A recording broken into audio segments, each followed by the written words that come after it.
Rule number 1 of surviving university as an unbonded omega: never run out of suppressants. Because when the school's unattainable alpha knots you in a dark supply closet, you block his number out of pure humiliation, not realizing he's about to spend the next few months chasing you around. Chapter 1. I slapped my face multiple times, trying to shock myself out of the heat spreading beneath my skin. I had felt it coming earlier during class. The moment that sudden, suffocating warmth bloomed inside me, I quietly slipped out and ran to the nearest supply closet. The bathrooms were always too crowded, but this dark, cramped closet was my best bet. Goddess, why now? I had completely run out of my suppressants. If I didn't find a way to contain this heat soon, my sweet omega scent would start seeping right out from under the door. In my world, you're checked and labeled the moment you hit puberty. Alphas, betas, and omegas. Alphas are the dominant ones, always in charge, fiercely protective, and naturally stronger. Betas are the normal, everyday population. And then there's me, the unlucky ones. An omega. We're naturally submissive, nurturing, and completely helpless when it comes to an alpha. What was happening to me right now was a prime example. When an omega goes into heat, it's unbearable and painful.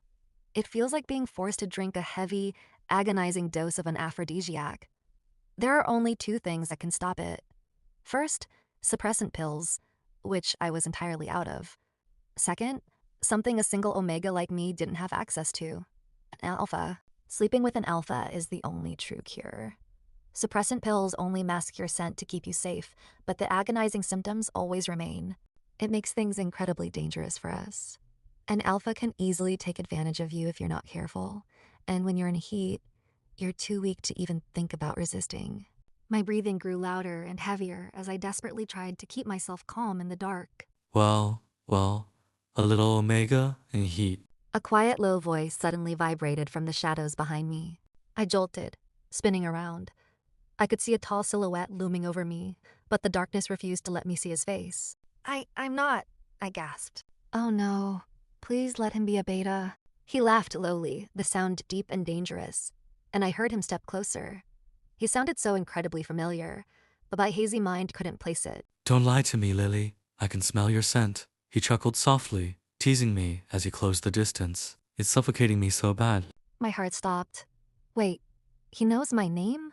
Before I could deny it or ask how he knew who I was, a heavy, intoxicating scent of pine and wood suddenly flooded the closet, completely overwhelming my senses.